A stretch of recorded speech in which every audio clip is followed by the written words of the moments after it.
جہنم میں جاتے ہیں.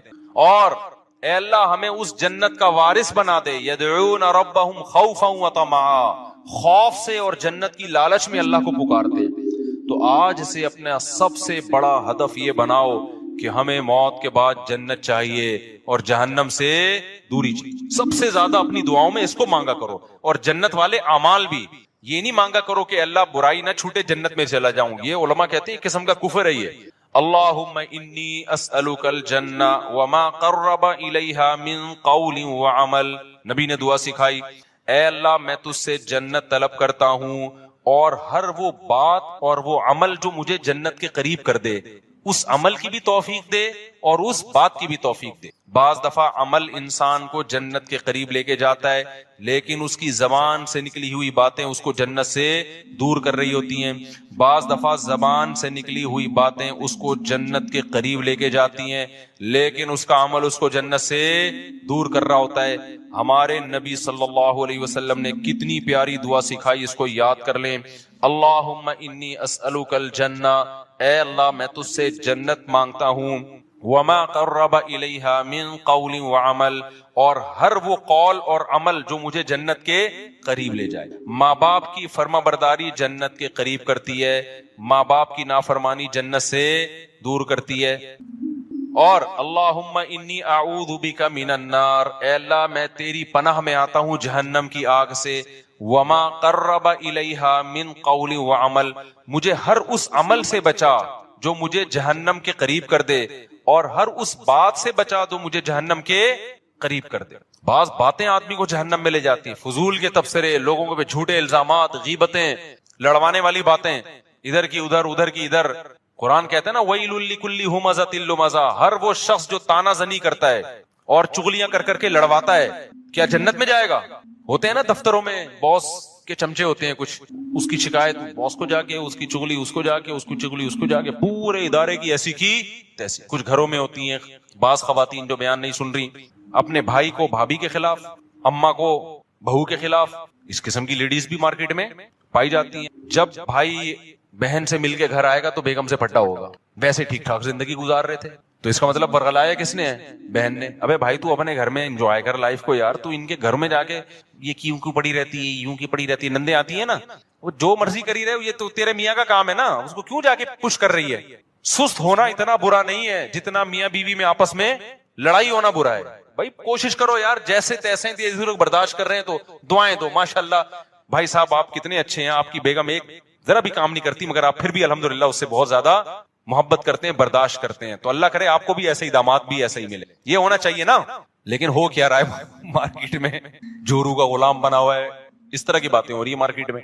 تو خیر اب مارکیٹ میں تو پتہ نہیں کیا کیا ہو رہا ہے. تو نبی صلی اللہ علیہ وسلم نے فرمایا وما قرب الیہا من قول وعمل, اے اللہ مجھے جہنم کی آگ سے بچا اور ہر اس عمل سے جو مجھے جہنم کے قریب کر دے, اور ہر اس بات سے بھی جو جہنم کے قریب کر دے. یہ دعا ضرور یاد کریں. اسی طرح حدیث میں آتی ہے ایک اور دعا, یہ راتوں کو اٹھ کے مانگنے کی دعائیں ہیں. اللہم ارزقنی حبک, اے اللہ تو مجھے اپنی محبت دے دے. کیسی پیاری دعا ہے, اے اللہ تو مجھے اپنی محبت دے دے. اور وحب من ينفعنی حبہ عندک, اور ہر اس ذات کی محبت میرے دل میں ڈال دے جس سے محبت کی وجہ سے تیری محبت میں اضافہ ہو. جب علماء سے بزرگوں سے محبت ہوگی تو اللہ کی محبت میں کمی ہوگی یا اضافہ ہوگا, اور جب فنکاروں سے یا اداکاراؤں سے اور اس طرح کے لوگوں سے, ناچنے والیوں سے محبت ہوگی تو اللہ کی محبت میں اضافہ ہوگا یا کمی ہوگی؟ کمی ہوگی. اس لیے ایک بات یاد رکھو, علماء کو برا بلا نہ کہا کرو, ابے یہ مولوی ایسے, ابے یہ مولوی. جب بھی انسان کوئی بات زبان پہ نکالتا ہے نا, دل پہ بہت برا اثر پڑتا ہے. آہستہ آہستہ پھر وہ کیا ہو جاتا ہے, بدگمان ہوتے ہوتے دور ہو جاتے ہیں علماء سے. بھائی صحیح, پورا صحیح دنیا میں کوئی بھی نہیں ہوتا, لیکن جب آپ تبصرے کرنا شروع کرتے ہو نا ایسے, یہ بڑے ڈینجرس تبصرے ہوتے ہیں. ہمارے نبی صلی اللہ علیہ وسلم نے ہر شخص کو معاف کیا ہے, لیکن جنہوں نے نبی کی گستاخیاں کی ہیں نا, ان میں سے اکثر کو معاف نہیں کیا آپ نے. کیوں؟ گستاخی کرنے والا, بد کلامی کرنے والا وہ ویلیو ختم کر رہا ہوتا ہے, تو یہ بہت خطرناک جرم ہے. تو نبی صلی اللہ علیہ وسلم نے دعا سکھائی وحب من ينفعنی حبہ عندک, اللہم فکما رزقتنی مما احب, اے اللہ تو نے جو مجھے میری محبوب چیزیں دنیا میں دے رکھی ہیں. آدمی اپنی محبوب چیزوں کے ملنے سے اللہ کے قریب ہوتا ہے یا دور ہوتا ہے؟ دور ہوتا ہے عام طور. کیونکہ ان میں پڑھ کے اللہ کو بھول جاتا ہے. تو اللہ فجعلہ قوۃ لی فیما تحب، ان محبوب چیزوں کو اپنی محبت کا ذریعہ بنا دے. آئی بات سمجھ میں؟ بعض دفعہ محبوب چیز ملنے سے وہ محبوب چیز آپ کے ساتھ اللہ کی محبت میں تعاون کا ذریعہ، جیسے پیسہ نہیں تھا، پیسہ محبوب ہے، مل گیا تو عام طور پہ پیسہ مل کے اللہ سے دور، لیکن اے اللہ مجھے ملے تو میں تیرے سے دور ہونے کے بجائے کیا ہو جاؤں. بعض خوش قسمت ایسے بھی ہوتے ہیں، غریب تھے تو اللہ سے دور تھے، پیسہ آیا تو اللہ کے قریب ہو گئے، خیرات صدقات بڑھ گئے. تو مجھے میری محبوب چیزیں جو ملی ہوئی ہیں اے اللہ وہ ان اعمال میں ترقی کا ذریعہ بنا دے جو تجھے محبوب ہیں، جو عمل. وما زویت عنی مما احب، اے اللہ کچھ چیزیں ایسی ہیں جو مجھے محبوب ہیں لیکن تیرے علم ہے کہ وہ مجھے ملیں گی نہیں، تو ان کا نہ ملنا ان اعمال میں ترقی کا ذریعہ بنا دے جو تجھے محبوب ہیں. بعض دفعہ نہ ملتا ہے، انسان کو غم ہوتا ہے اور اس غم میں وہ اللہ کو یاد کر لیتا ہے اور اللہ کی محبت میں ترقی کا ذریعہ بن جاتی ہے چیز. خلاصہ یہ نکلا اپنی محبت چاہیے اور جیسے تیسے ہو تیری محبت ہی چاہیے، بس اور کچھ نہیں چاہیے ہمیں. نہیں یاری بات میرا خیال ہے سمجھ میں. تو یہ دعائیں مانگا کرو میرے بھائی رات کو اٹھ کے. تو اللہ فرماتے ہیں والذین یقولون ربنا اصرف عنا عذاب جہنم ان عذابها کان غراما انها ساءت مستقرا ومقاما. راتوں کو اٹھ کے اللہ سے دعائیں مانگتے ہیں. والذین اذا انفقوا، یہ وہ لوگ ہیں جب خرچ کرتے ہیں، لم یسرفوا، نہ اپنی آمدن سے زیادہ خرچ کرتے ہیں کہ دوسروں سے کل بھیک مانگے، ولم یقتروا، اور نہ کنجوسی کرتے ہیں کہ خرچی نہ کریں. صدقات و خیرات بھی کرتے ہیں لیکن اپنی چادر دیکھ کے. وَكَانَ بَيْنَ ذَلِكَ قَوَامًا، مسلمان نہ کنجوس ہوتا ہے اور نہ اسراف کرنے والا ہوتا ہے، سخی ہوتا ہے لیکن اتنا سخی نہیں کہ کل لوگوں سے بھیک مانگے، یہ ناجائز ہے. وَكَانَ بَيْنَ ذَلِكَ قَوَامًا وَالَّذِينَ لَا يَدْعُونَ مَعَ اللَّهِ إِلَٰهًا آخَرَ، یہ وہ لوگ ہیں جو اپنی دعاؤں میں اللہ کے سوا کبھی کسی کو نہیں پکارتے. ساری زندگی صرف یا اللہ مدد، ایاک نعبد، صرف تیری عبادت. شیخ سدیس مجھے یاد ہے 99 کی بات ہے، 97-98 میں حرم میں جو ان کی ختم قرآن کی دعا ہوئی تھی نا، بڑی پیاری دعا ہوئی تھی، بہت اب بھی بہت اچھی ہوتی ہے، وہ تو بڑی ہی خاندانی تھی. اس میں ان کے الفاظ مجھے یاد ہیں، بڑے پیارے لگے. وہ لیس فی الوجود رب سواک فیرضا، اے اللہ اس کائنات میں کوئی ایسا رب نہیں ہے تیرے علاوہ جس کو ہم راضی کرنے کی کوشش کریں، جس کی رضا ہمارے لیے بہت زیادہ ضروری ہو. بہت سے لوگوں کو راضی کرنا بہت ضروری ہے، اتنا نہیں جتنا تجھے راضی کرنا ضروری. تیرے علاوہ کوئی ایسا رب ہی نہیں ہے. لیس فی الوجود رب سواک فیخشا، تیرے سوا کوئی ایسا معبود نہیں ہے، رب نہیں ہے جس سے ڈرا جائے. ہے ہی نہیں کوئی بھائی، اتنا ڈرا جائے جس سے جتنا کس سے ڈرا جاتا ہے، تجھ سے. لیس فی الوجود رب سواک فیحب، کوئی تیرے سوا ایسا محبوب نہیں ہے جس سے محبت کی جائے، ایسا معبود نہیں ہے. معبود والی محبت کس سے ہوگی؟ غلامی والی محبت صرف آقا سے ہوتی ہے، اور وہ کون ہے؟ اللہ ہے. تو یہ بڑی پیاری دعا ہے. تو اللہ یہاں یہی فرماتے ہیں وہ اللہ کے علاوہ کسی کو پکارتے نہیں ہیں. وَلَا يَقْتُلُونَ النَّفْسَ الَّتِي حَرَّمَ اللَّهُ إِلَّا بِالْحَقِّ، کسی انسانی جان کو ناحق قتل نہیں کرتے. وَلَا يَزْنُونَ، اور زنا نہیں کرتے. اللہ نے زنا کو قتل کے ساتھ ذکر کیا ہے. اس سے پتہ چلتا ہے زنا کرنا اور قتل کرنا اللہ کی نظر میں کیا ہے؟ سیم. علماء نے اس کی حکمت بیان کی ہے. زنا انسانیت کا قتل ہے. کیوں؟ اس سے ولد الزنا بچے ہوتے ہیں. آج یورپ میں دیکھو باپ لیس بچے ہو گئے نا، یہ انسانیت کا قتل کر دیا، خاندانی نظام سے بچوں کو محروم کر دیا. اب یہ نہ ہو کہ کوئی کہے کہ میں جب زنا کرتا ہوں تو معاذ اللہ میں تو حمل روکتا ہوں، بچہ ہی نہیں ہوتا. اللہ کی نظر میں یہ کیا ہے بھائی؟ تیرا بچہ ہو یا نہ ہو، لیکن جس سوسائٹی میں زنا ہوگا وہاں ولد الزنا ہوں گے. انگریزوں کو دیکھ لو نا جا کے، یہ انسانیت کا قتل کر دیا تم نے، روحانی قتل ہے انسانیت کا. اس لیے قرآن کہہ رہے ہیں زنا کے قریب بھی پھٹکنے کی اجازت نہیں ہے. وَمَن يَفْعَلْ ذَلِكَ يَلْقَ أَثَامًا، اللہ کہتے ہیں جس نے یہ کام کیا، انسانی قتل کیا یا زنا کر لیا، وہ بہت بڑے جرم سے ملاقات کی، اس نے چھوٹا مجرم نہیں ہے. یضاعف له العذاب یوم القیامہ، بہت بڑا عذاب ہم اس کو قیامت کے دن دیں گے اور ذلیل ہو کے اس میں پڑا رہے گا وہ. تو قتل نفس اور زنا کو اللہ نے ایک ساتھ بیان کیا. آج قتل کو تو جرم سمجھا جا رہا ہے، زنا کو جرم نہیں سمجھا. جب کوئی کہاں کرے نا یہ میری گرل فرینڈ ہے، اس کو بولو اللہ کے عذاب سے ڈر. یہ بھنگیوں چماروں کی عادت ہو سکتی ہے گرل فرینڈ رکھنا، کسی شریف آدمی کی عادت نہیں ہو سکتی ہے، خاندانی آدمی کی عادت نہیں ہو سکتی. فخر سے بتا رہے ہوتی میری گرل فرینڈ ہے، میری گرل فرینڈ. انٹرویو آ رہے ہیں بھائی کیوں پروموٹ کر رہے ہو اس چیز کو؟ بولے کوئی بھنگی ہے، زنا کر رہا ہے، صاف صاف یہ بولنا تو نے گرل فرینڈ رکھی ہوئی ہے، کیا لگتی ہے تیری یہ؟ تیرے باپ کو بھی چاہیے تھا کہ گرل فرینڈ رکھ لیتا، پھر تو پیدا ہو جاتا اس سے ولد الزنا اور حرامی پیدا ہو جاتا. تو یہ حرکتیں کیوں کر رہا ہے؟ یہ لیونگ ریلیشن انڈیا میں ہندوؤں کے کام ہو سکتے ہیں، یا امریکن کے کام ہو سکتے ہیں، یورپین کے کام ہو سکتے ہیں، وہ ان کے کام ہے، ان کو نہیں چھیڑو آپ. مسلمان اس گندگی کے برداشت نہیں. لیونگ ریلیشن گدے گھوڑے کے ہو سکتے ہیں، گدی گھوڑی کے، گدا گدی کے ساتھ لیونگ ریلیشن کرے، گھوڑا گھوڑی کے ساتھ. نکاح کرنا انسانوں کا کام ہے، زنا کرنا گدے گھوڑوں کا کام ہے. آپ کے پاس دو لائف سٹائل ہے، گدے گھوڑوں والا اور ایک انسانوں والا، پیغمبروں والا. پیغمبر اپنے گھروں سے بچیاں رخصت کرتے ہیں شادی کے لیے، اس کے علاوہ پیغمبر نے اپنے گھر سے بچی کبھی رخصت نہیں کی ہے. اپنی بیٹیوں کو گھر سے شادی کے لیے رخصت کرو، بوائے فرینڈ کے ساتھ جانے مت دو اس کو، نہ خود گرل فرینڈ رکھو. پیغمبروں کے گھروں میں عورتیں آئی ہیں، معاذ اللہ نقل کفر، کیا دوست بن کے آئی ہیں، بیویاں بن کے آئی ہیں. آپ کے گھر میں عورت بیوی بن کے آئے گی، آپ کی بہن بیٹی گھر سے کسی کی بیوی بن کے نکلے گی. اس کے علاوہ تمام راستے کیا ہیں؟ بھنگیوں چماروں والے، گدے گھوڑوں کتوں والے راستے ہیں. کوئی بولا کرے نا، دیکھو اللہ کی خاطر غصہ کرنا، اللہ کی خاطر نفرت کا اظہار کرنا یہ بھی ضروری ہے. حدیث میں جہاں یہ آتا ہے کہ اللہ کی خاطر محبت کرو، وہاں اللہ کی خاطر نفرت بھی ہے. اپنے ذرا سے معاملات میں ایسے غیرت دکھاتے ہیں جیسے پھٹا جا رہا ہے، وہاں اخلاق ختم ہو جاتے ہیں. اللہ کے معاملے میں ایسا گھننا بن، 3 طلاقیں دے کے لوگوں نے بیویوں کو رکھا ہوا ہے. ایکچولی ان کا معاملہ ہے، ہم کیوں ان کو انوائٹ کر رہے ہیں دعوتوں میں؟ بھائی قرآن نے منع کر دیا 3 طلاق کے بعد رکھنا، بائیکاٹ کرو اس کا. میں نہیں کہہ رہا کہ جا کے سر پہ ڈنڈے مارو، بولو بھائی ہمارا ان سے ہمیشہ کے لیے تعلق، بولو ختم. بہن نے کہ شوہر نے 3 طلاقیں دی، اس نے فتویٰ لے کے شوہر کے ساتھ رہ رہی ہے، بہن کو بول دو ہمارے دروازے تمہارے لیے ہمیشہ کے لیے بند. دوست نے ایسا کر لیا، اپنی بیوی کو 3 طلاقیں دے کے رکھا ہے، بولے بھائی دوستی آج سے کیا ہے، ختم. ہم تجھے کوئی ایف آئی آر کٹتی بھی نہیں ہے اس پہ، ہم نہیں تجھے کچھ کہہ رہے، لیکن ہمارے ساتھ تعلق کیا ہے؟ حرام کو یار تم حلال کا لیبل لگا رہے ہو اس کے اوپر. قرآن نے صاف منع کر دیا، نہیں ہوتا 3 طلاق کے بعد، نہیں رہ سکتی. فتوے تو آپ کو ہر دور میں ہر طرح کے مل جائیں گے، تو کچھ خدا کے لیے بھی تھوڑی سی غیرت اختیار کرنا سیکھو. میں نہیں کہہ رہا لوگوں کے سر پھاڑو، نہ ہمیں یہ اتھارٹی ہے نہ ہم یہ کر سکتے ہیں. اپنی نفرت کا تو اظہار کرو نا. دوست آتا ہے گرل فرینڈ کو لے کے، بھائی مجھے گھر چاہیے، ابے بھائی ہمارا یہ چکلا کھانا ہم نے یہاں پہ گھر میں نہیں کھولا ہوا. آدھے ہوتے ہیں کہ یار رات گزارنی ہے گرل فرینڈ کے ساتھ، بولو یہ چکلا کھانا نہیں ہے، شریف لوگوں کا گھر ہے، پتلی گلی سے نکل یہاں سے. اکیلا آئے گا تو ٹھیک ہے بیٹھ، یا بیوی بنا کے لائے گا تو ٹھیک ہے، ہمارا گھر ہے بھائی، دوستی آ رہی ہے بھابھی کے ساتھ آؤ جاؤ آنا ہے. گرل فرینڈ کیا ہوتی ہے؟ حرام رشتہ ہے.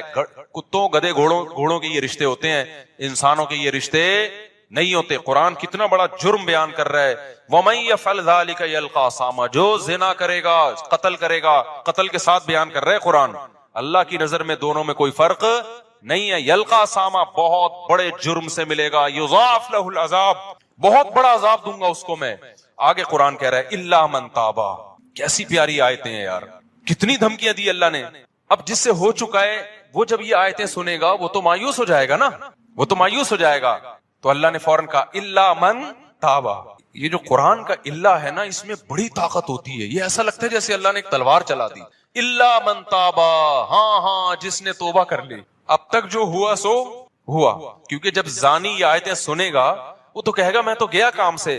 اللہ کہتے ہیں مہلت ہے، الا من تابا. اب تک گرل فرینڈ رکھی نا تو نے، زنا کیا، لڑکوں سے بدفعلی کی، قتل کیا، من تابا، توبہ کر لے. آج کیا کر لے؟ توبہ. وآمنا، اپنا عقیدہ صحیح کر لے. وعمل صالحا، آئندہ کے لیے اصلاح کر لے. آئندہ کے لیے کیا کر لے؟ اصلاح کر لے. فاولئک یبدل اللہ سیئاتہم حسنات وکان اللہ غفورا رحیما. یہ وہ لوگ ہیں جو پکی توبہ کرتے ہیں اور پھر اس پہ قائم رہتے ہیں. اللہ ان کی برائیوں کو نیکیوں سے بدل دیتا ہے. کیوں؟ اللہ غفور بھی ہے اور اللہ رحیم بھی ہے. اس کا ایک مطلب یہ بیان کیا گیا ہے کہ توبہ جب بہت زبردست ہوتی ہے تو اللہ کا ایسا قرب ملتا ہے اس کو کہ جو اس نے گناہ کیے تھے نا، اس کے جو نقصان اس کو ہوئے تھے، اللہ سے دوری، وہ نقصان کیا ہو جاتا ہے؟ ختم ہو جاتا ہے. آگے اللہ فرماتے ہیں، اب ایک سوال ہوتا ہے کہ اللہ اتنا بڑا جرم کیا ایک شخص نے، قتل بھی کیا، زنا بھی کیا، پکی توبہ کر لے تو اس کو معاف کر رہا ہے؟ دنیا میں تو ایسا نہیں ہوتا. دنیا میں جب آپ ریاست کے قانون کی توڑتے ہیں، ریاست کو اور بہت بڑا جرم کرتے ہیں تو ریاست معاف نہیں کرتی. تو اتنے آرام سے کیسے معاف کر رہا ہے؟ کتنی دفعہ زنا کر چکا ہے، اب یہ توبہ کر رہا ہے تو معاف کر دے گا. اللہ کیا کہتے ہیں؟ وَمَن تَابَ وَعَمِلَ صَالِحًا فَإِنَّهُ يَتُوبُ إِلَى اللَّهِ متابا. اللہ کہتے ہیں جو توبہ کر رہا ہے اور آئندہ عمل کو ٹھیک کر رہا ہے تو وہ توبہ کس کے دربار میں کر رہا ہے؟ وہ انسان کے پاس تھوڑی آ رہا ہے, وہ تو خدا کے پاس جا رہا ہے. تو خدا کا ظرف چھوٹا نہیں ہے. جہاں وہ سزائیں بہت سخت دیتا ہے تو اس نے ایک دوسرا اس کی تلافی کیسے کی ہے کہ اس کا ظرف بھی کیا ہے, بہت بڑا ہے. اس کی معافی بھی کیا ہے, وہ بہت بڑی ہے. تو یہ مت دیکھو کہ کتنے جرموں کے بعد توبہ کر رہا ہے, یہ دیکھو کہ دروازہ کس کا کھٹکھٹا رہا ہے, خدا کا دروازہ کھٹکھٹا رہا ہے, جبکہ اس نے عذاب اپنی آنکھوں سے نہیں دیکھا. تو میں کیسے اس کو معاف نہیں کروں گا؟ والذین لا یشہدون الزور واذا مروا باللغو مروا کراما. یہ وہ لوگ ہیں جو جھوٹ کے قریب سے نہیں گزرتے, اور جب لغویات کے قریب جاتے ہیں, لغویات میں یہ گانے بجانے, موسیقی, شراب کباب کی محفلیں, تو مرو کراما, عزت کے ساتھ گزر جاتے ہیں. ان لغویات کی طرف کان نہیں لگاتے. والذین اذا ذکروا بآیات ربہم لم یخروا علیہا صما وعمیانا. جب ان کو ان کے رب کی آیتیں اور احکام بتائے جاتے ہیں تو اندھے اور بہرے ہو کے نہیں گزرتے. آپ دنیا پرست آدمی کو بتائیں خدا کا یہ حکم ہے, ابے جاؤ یار, کیا باتیں کر رہے ہیں یار, صوفیوں والی باتیں کرتے رہتے ہو ہر وقت. اللہ کہتے ہیں جو ہمارے نیک بندے ہیں نا, جب ان کو اللہ کی بات بتائی جاتی ہے تو اندھے اور بہرے سنتے بھی ہیں کہ کیا کہا جا رہا ہے, پھر دیکھتے بھی ہیں کہ اب سیدھا راستہ کون سا ہے. والذین یقولون ربنا ھب لنا من ازواجنا وذریاتنا قرۃ اعین واجعلنا للمتقین اماما. یہ دعائیں مانگتے ہیں, اے اللہ ہمیں ہماری ازواج اور اولاد کی طرف سے آنکھوں کی ٹھنڈک دے. کیا مطلب آنکھوں کی ٹھنڈک؟ وجعلنا للمتقین اماما, ہمیں پرہیزگاروں کا امام بنا, یعنی ہمارے ماتحتوں کو کیا کر دے, نیک بنا دے.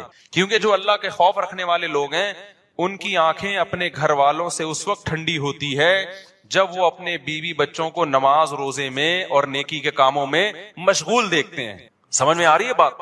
اس میں ازواج میں مرد بھی داخل ہے کہ عورت کے لیے یہ دعا ہے کہ اپنے شوہر سے میری آنکھیں ٹھنڈی کر. تو اس کی تفسیر علماء کیا لکھتے ہیں, شوہر کو نیک بنا دے.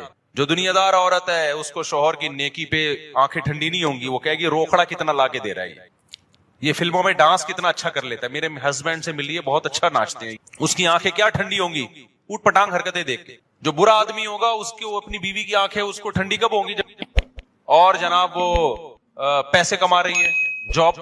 آج کل تو یہی چل رہا ہے مارکیٹ میں. لیکن آپ سلیم الفطرہ ہو گئے نا, آپ کو بچیاں اسکارف میں اچھی لگیں گی, اپنی بچیاں پردے میں اچھی لگیں گی, نماز روزے میں بولو اچھی لگیں گی, ڈرامے دیکھتی ہوئی فلمیں دیکھتی ہوئی اچھی نہیں لگیں گی. آپ گھر کا ماحول بنتا ہے, بیوی قرآن پڑھ رہی ہو, بچے. میں نہیں کہہ رہا سارا دن لوگ صوفی بنے رہیں, لیکن یہ منظر عزت دار آدمی کو, سلیم الفطرہ آدمی کو گھر میں بہت اچھا لگتا ہے جب اس کی بچی مصلے پہ کھڑی ہو, بچے قرآن پڑھ رہے ہو, بیگم صاحبہ بھی قرآن پڑھ رہی ہوں اور میاں قرآن پڑھ رہا ہو, بیگم دیکھ رہی ہو, جو کبھی کبھار ہوا کرتا تھا ہماری سوسائٹی میں. اللہ تعالیٰ کیا فرماتے ہیں زکریا علیہ السلام کے بارے میں, یسارعون فی الخیرات ویدعوننا رغبا ورہبا. اللہ نے بڑھاپے میں حضرت زکریا کو اولاد دی نا, تو ان کو اشکال ہوا, اللہ مجھے اتنی بڑھاپے میں کیسے؟ تو فرشتے نے کیا کہا, آپ وہ لوگ ہو کہ آپ, اللہ قرآن میں کہتا ہے کہ یہ وہ لوگ تھے جو, یہ ایسا گھرانہ تھا جو نیکیوں میں دوسروں سے آگے نکلتے تھے, تو اس لیے اللہ کی برکتیں ہوئی ہیں. تو گھروں میں میرے بھائی کچھ آنکھوں کی ٹھنڈک کا ماحول پیدا کرو. یہ آنکھوں کی ٹھنڈک کا ماحول فلموں اور ڈراموں سے پیدا نہیں ہوگا. فلمیں اور ڈرامے اخلاق خراب کر رہے ہیں, بیٹیوں کو ماں کے سامنے چیخنا سکھا رہے ہیں, عورت کو شوہر کے گریبان میں ہاتھ ڈالنا سکھا رہے ہیں, اس میں کانفیڈنس پیدا کر رہے ہیں کہ جتنے تمہارے رائٹ اتنا اس کا رائٹ ہے, گریبان میں ہاتھ ڈال کے پوچھا کرو, فراز شٹ اپ, ہوتا ہے نا, ایسے بات کیا کرو. یہ کون سکھا رہا ہے؟ فلمیں سکھا رہی ہیں, ڈرامے سکھا رہے ہیں, اور میاں کو سکھا رہے ہیں کہ دیکھو رکھ کے اس نے تھپڑ لگایا اور اس نے شادی ناکام ہو گئی تو تیزاب پھینک دیا. میں ایک دفعہ یہاں حیدری میں جا رہا, ایک لڑکی بھاگ رہی ہے ٹکڑ ٹکڑ ٹکڑ بوتل لے کے. ابے میں نے کہا پکڑو یار, یہ کیا ہو گیا, عورت ڈاکو ہے یا بندہ؟ مجھے لڑکوں نے کہا بھائی ادھر کیمرے لگے ہوئے ہیں. میں نے دیکھا چاروں طرف کیمرے. وہ لڑکی جا کے گاڑی میں بیٹھی, اس نے یوں کر کے کچھ بوتل پھینکی. وہ ڈرامہ تھا, وہ ڈرامے کا سین ہو رہا تھا.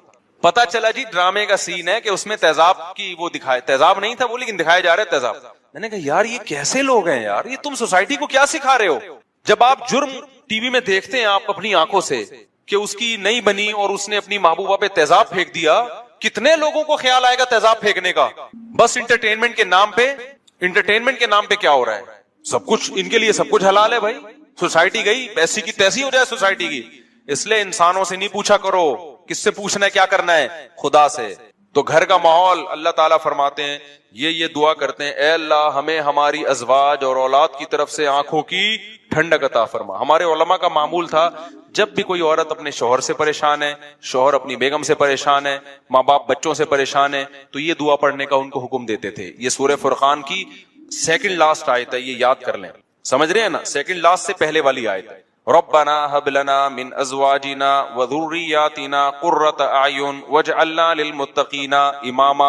اے اللہ ہمیں ایسے لوگوں کا سربراہ بنا جو نیک ہوں، یعنی ہماری ماتحتوں کو کیا بنا دے، بیوی بچوں کو نیک، تو مطلب خود ہمیں بھی بنا دے، اصل خود سٹے لگا رہے ہوں اور بیگم کو کیا کہ ان کو آنکھوں کی ٹھنڈک بنا دے۔ اچھا میرے بھائی، اصل میں نے جس محلے میں رہتا تھا اس کے قریب ایک محلے میں چرسی بہت تھے، تو وہ ان کو دیکھ کے میرے دماغ میں لاشور میں وہ سٹا بیٹھ گیا۔ اللہ معاف فرمائے، ہر مثال میں سٹا ہی آ رہا ہوتا ہے۔ تو اللہ فرماتے ہیں اولئک یجزون الغرفۃ بما صبروا، یہ وہ لوگ ہیں جن کو اس صبر کی وجہ سے ہم جنت کے بالا خانے دیں گے۔ صبر کیا مطلب؟ اس ماحول کو کریٹ کرنے میں کچھ صبر کرنا پڑتا ہے۔ ٹی وی گھر میں لا کے رکھے، فلم لگانے میں کوئی صبر کرنے کی ضرورت بولو نہیں۔ ہاں صبر اس میں ہوگا کہ بیگم ابھی سونے کا ٹائم ہے، ابھی نہیں، صبح دیکھیں گے فلم اس میں تو صبر ہو سکتا ہے۔ ٹی وی بند کرنے میں کیا ہے؟ صبر ہے۔ نماز پڑھنے میں کیا کرنا پڑے گا؟ صبر کرنا پڑے گا۔ تلاوت کرنے میں کیا کرنا پڑتا ہے؟ باوضو ہو کے قرآن ہاتھ میں لے کے بیٹھنا پڑتا ہے۔ اچھے ماحول کے لیے صبر چاہیے، برائی کے لیے صبر کی ضرورت نہیں، بے صبری چاہیے اس کے لیے۔ تو اللہ کہتے ہیں انہوں نے صبر کر کے گھر کا ماحول اچھا کر دیا اور خود بھی اچھے بن گئے۔ تو اولئک یجزون الغرفہ، جیسے گھر میں ان کو آنکھوں کی ٹھنڈک ملے گی، ایسے ہی جنت میں بھی ہم نے ان کے لیے آنکھوں کی ٹھنڈک کا انتظام کیا ہوا ہے۔ ایک کام کر لیا کرو، خالدین فیہا، وہ میں بتاتا ہوں ابھی، خالدین فیہا، ہمیشہ اس جنت میں رہیں گے، حسنت مستقرہ، کچھ صیغے نا تعجب کے ہیں وہ اللہ استعمال کرتا ہے، یہ بس آخر یہ پڑھ کے میں بیان ختم کرتا ہوں۔ حسنت مستقرہ، اللہ کہتے ہیں کیا زبردست ٹھکانہ ہے، یعنی اللہ تعجب کا اظہار کر رہے ہیں، حالانکہ اللہ کو کسی چیز پہ تعجب نہیں ہوتا، لیکن اتنی اچھی ہے جنت کہ اللہ کہہ رہے ہیں کہ گویا کہ مجھے بھی تعجب ہو رہا ہے کہ میں نے اپنے بندوں کے لیے کیا زبردست انتظام کر دیا، بھائی مجھے خود حیرانگی ہو رہی ہے۔ یہ بلاغت ہے قرآن کی، ہمیں سمجھانے کے لیے ایسا انتظام کر دیا کہ ہٹو بچوں ہو گیا، یعنی سمجھ لو۔ اور میں کیا بولوں اپنی زبان میں، بھائی ہٹو بچوں کا مطلب پتا ہے؟ جب کوئی بڑی شاہی سواری خاندانی قسم کے بچوں کو ہٹا ہے آگے سے، تو دیکھ نہیں رہا کون آ رہا ہے بھائی تو، کیونکہ بعض لوگ نے نیچے کمنٹس میں پوچھا ہوتا ہے یہ ہٹے بچوں کیا ہوتا ہے، اب ان کو کون سمجھائے کہ ہٹو بچوں کہہ رہے ہیں، ہٹو کا مطلب ہٹاؤ اور بچوں کا مطلب بچوں۔ تو کبھی کراچی آؤ، ہم تمہیں سمجھائیں گے ہٹو بچوں، جیسے بمبئی والے کہتے ہیں کہ کیا بولتا ہے بھنڈائے، جن مجھے بتایا بمبئی میں لفظ بہت مشہور ہے، تو ہم کراچی والوں کو نہیں پتا چلے گا، ان کے یہاں بہت مشہور ہے۔ خیر، اللہ فرماتے ہیں حسنت مستقرا ومقاما، بہت بہترین قرارگاہ ہے اور بہت بہترین، کیا ہی بہترین ٹھکانہ ہے۔ قل ما یعبأ بکم ربی لولا دعاؤکم، آخر میں اللہ سورہ فرقان میں بڑی زبردست بات کہتے ہیں کہ دیکھو تم اپنے رب کو اگر یاد نہیں رکھو گے تو رب کو تمہاری کیا پرواہ ہے بھائی، تم آپس کے مسئلوں میں لگے رہو گے، کھا اسی کر رہے ہو، پہن اسی کر رہے ہو، بھول اسی کو گئے ہو، تو پھر آخرت میں مجھ سے امیدیں مت لگانا، میں تو اسی کو یاد رکھوں گا جو مجھے یاد رکھے گا۔ فقد کذبتم فسوف یکون لزاما، تم اگر انکار کرو گے نا ان باتوں کا اور عمل سے دور جاؤ گے تو پھر دوسرا انجام ہوگا تمہارا۔ ایک جرم تو انہوں نے یہ کیا تھا کہ اللہ کا نام نہیں لا، انشاء اللہ نہیں کہا۔ اس پر میں نے بتایا تھا کہ ان کو انشاء اللہ نہ کہنے کی اتنی بڑی سزا کیوں ملی۔ بھائی آواز تھوڑی سی بڑھاؤ یار۔ ان کو انشاء اللہ نہ کہنے کی اتنی بڑی سزا کیوں ملی؟ وجہ کیا ہے کہ ان کے انشاءاللہ میں اور ہمارے انشاءاللہ میں فرق۔ دوسرا انہوں نے یہ کیا تھا، چلیں اب کچھ بہتر ہو گئی ہے، ابھی میں نے تھوڑا قریب کیا نا، ایکو بند کر دیں ایکو۔ دوسرا مسئلہ یہ کہ انہوں نے یہ کہا آپس میں چہمے گوئیاں کر رہے ہیں، آپس میں سرگوشیاں کر رہے ہیں کہ جب باغ کا پھل کٹے گا تو خیال کرنا کوئی غریب قریب میں نہ پھٹکے، غریبوں کو آنے نہیں دینا۔ یہ انسان کی طبیعت میں نا ایک لالچ ہوتی، بھائی اتنا اللہ نے دیا ہے کچھ غریبوں کو بھی نکال دو۔ جو سخی آدمی ہوتا ہے وہ کہتا ہے کہ اللہ نے اتنا دیا ہے تو غریبوں کا حق بھی اس میں نکالوں گا۔ ہم تو دیکھتے ہیں پہلے سے لوگ پہلی تنخواہ جب آتی ہے نا تو پہلے سے نیت کر لیتے ہیں، یار پہلی تنخواہ آ رہی ہے، اتنے پرسنٹ تو اللہ کی راہ میں دینا ہی دینا ہے۔ تو یہ خاندانی ہونے کی علامت ہوتی ہے۔ غیر خاندانی ہونے کی علامت کیا ہے کہ پہلی تنخواہ آ رہی ہے کوئی مانگنے نہ آ جائے، ہے بھائی, کوئی لوگوں کو پتہ نہ چل جائے. وہ میں بتا چکا ہوں, لوگوں سے چھپانا بھی اس زمانے میں کسی حد تک ضروری ہے, کیونکہ وہ پھر جو مستحق نہیں بھی ہوتے نا وہ بھی آ جاتے ہیں. میرا تو ایک تجربہ ہے کہ کسی غریب کو پیسے دے دو نا, زیادہ دے دو, تو وہ پھر کمبل ہو جاتا ہے. وہ ابھی 2-4 دن پہلے کی بات ہے, ایک ماسی آئی بیچاری ایک بچے کے ساتھ, غریب ماسی, اس کے بچے پہ مجھے بڑا ترس آ رہا تھا. تو ماسی نے کہا کہ بہت دکھڑے سنائے اپنے, مجھے بڑا ترس آیا اس کے اوپر. میں نے 500 مانگ رہی تھی, میں نے 5,000 روپے دے دی, بہت خوش ہو گئی. اسے میں نے کہا اب دوبارہ نہیں آنا, کیونکہ مجھے تجربہ ہے نا کہ ایک دفعہ تعاون کرو نا تو اب پھر وہ ان کو لت پڑتی ہے. پھر یا تو کہیں قریب میں ہوتی تو میں گھر جا کے دیکھ لیتا, وہ تھی بھی کہیں بہت دور سے آئی تھی, اور ظاہر ہے ہر ایک کی تحقیق کرنا بھی بڑا مشکل کام ہے, آسان نہیں. تو میں نے کہا دوبارہ نہیں آنا. اگلے دن 2 بچوں کو لے کے آ گئی, یہ پرسوں کی بات ہے, آج ہی 2 بچوں کو لے کے آ گئی. وہ بیٹھی ہوئی ہے گھر سے, ایک تو کورونا پھیلا ہوا ہے, کورونا پہ بیان نہیں کروں گا, بے فکر رہیں. تو 2 بچوں کو لے کے آ کے بیٹھ گئی. اب وہ بار بار پیسے مانگ رہی. میں نے کہا ابھی تو دیے تھے 5,000, وہ 3,000 فلانے کو دے دیے, 2,000 فلانے کو دے, ڈمکانے کو دے. اب وہ کہانیاں قومی ترانے. خیر پھر گھر والوں نے دیے اس کو پیسے, مجھے نہیں پتا تھا گھر والوں نے دے دیے. پھر بیٹھی ہوئی ہے. اب میں گیا ہوں تو میرے پاؤں پکڑ رہی ہے. آدمی کو ہوتا ہے یار, پاؤں کیوں پکڑ رہے ہو بھائی, عجیب سی فیلنگ ہوتی ہے نا, کیوں ہمیں اتنا, کیوں اور اپنے آپ کو اتنا گرا کیوں رہے ہو. تو وہی ہے, پھر پتا چلا گھر والوں نے بھی دے دیے اس کو, مجھے نہیں بتایا اس نے گھر والوں نے دے دیے ہیں, مجھے یہی کہ. تو مسئلہ یہ کہ اس کا بھی ایک تجربہ شیئر کرنے کا فائدہ یہ ہوتا ہے نا, دیں اور کوئی درست طریقے سے. اب یہی ہے کہ کسی کے ذمے لگا دیں گے, تحقیق کر لے, اگر واقعی مستحق ہے تو ہر مہینے کا کچھ باندھ دیں گے, نہیں مستحق ہے تو پتلی گلی سے نکلو. لیکن میں ایک تجربہ بتا رہا ہوں کہ ہر ایک کو اپنی, یعنی ہر ایک کے ساتھ تعاون کرنے سے پہلے سوچا کریں یہ تعاون افورڈ کر سکتے ہیں کہ نہیں کر سکتے, ٹھیک ہے نا. تو اس کی وجہ کنجوسی نہیں ہے, کنجوسی نہیں ہونی چاہیے, بلکہ یہ کہ مستحقین جو ہے نا ان تک پہنچے. بعض لوگ اپنا گیٹ اپ ایسا بنا لیتے ہیں, بچے بھی پتہ نہیں اپنے ہیں کہ کہیں سے اڑوس پڑوس سے کمیشن پہ ادھار لے لیے کہ ان بچوں کو دکھا کے جتنا چندہ ملے گا 20% آپ کا, 80% ہمارا. اس طرح ہو سکتا ہے, یہ بھی ممکن ہے کہ ایسا نہ ہو, واقعی مستحق ہو. بہرحال ہم اپنے ٹاپک کی طرف آتے ہیں. تو اللہ تعالیٰ نے اس باغ والوں کو دو جرم تھے ان کے اندر, ایک اللہ پہ نظر نہیں کی, دوسری کنجوسی, کہ اللہ یدخلنہ اليوم علیکم مسکین, آج کوئی غریب ہمارے قریب نہیں پھٹکنا چاہیے. نظر رکھو, ایک بندے کو کھڑا کر دیا ہوگا, دیکھنا کوئی غریب نظر آ رہا ہے نا, اس کو دائیں بائیں کر دینا.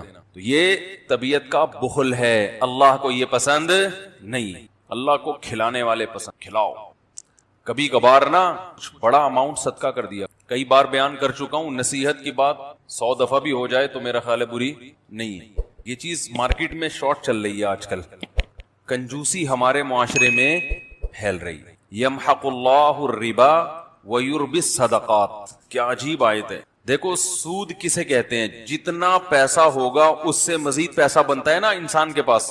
1 لاکھ اگر آپ کے پاس ہے تو آپ سود پہ قرضہ دے کے 1,02,000 بنا لو گے اس کو. 2 لاکھ ہیں تو 2,04,000, ایسے ہی اس کو ضرب دیتے چلے جائیں. تو اس سے کیا لگتا ہے کہ پیسہ پیسے کو کھینچ رہا ہے, ایسے ہی ہے نا. زکوٰۃ کیا ہے, بالکل سود کی الٹ ہے. 100 روپے میں 2.5 روپے, ایسا ہی ہے نا. یعنی جو سود کے ریٹ آج کل کیا چل رہے ہیں بینکوں میں, 2% یا 2.5% نا, یہی چل رہا ہے نا ریٹ. کیا ہو گیا بھائی, 7% ہے. اچھا سود کا ریٹ زیادہ, تو سود زیادہ کما رہا ہے انسان. یعنی 1 لاکھ پہ 7,000, 1 لاکھ پہ 7,000 ریٹ ہے, تو 7% آپ 1 لاکھ پہ کما رہے ہو, یعنی 100 روپے پہ 7 روپے. زکوٰۃ بھی جتنے زیادہ اماؤنٹ ہوگا زکوٰۃ اتنی زیادہ نکلے گی. 100 روپے پہ 2.5 روپے, 200 پہ 5 روپے, 1 لاکھ پہ 2,500, 2 لاکھ پہ 5,000. تو اس سے مالدار کہے گا کہ یار سود بڑھتا ہے اور زکوٰۃ پیسے کو گھٹاتی ہے. جتنا پیسہ ہوگا زکوٰۃ اتنی زیادہ زکوٰۃ ہے. زکوٰۃ بھی ایک صدقے کی ایک قسم ہے نا. تو دیکھنے میں لگتا ہے کہ صدقے سے پیسہ کم ہوتا ہے, سود سے بڑھتا ہے. اللہ نے قرآن میں اس کی بالکل نفی کر دی. یمحق اللہ الربا, فرمایا اللہ سود کو مٹاتا ہے.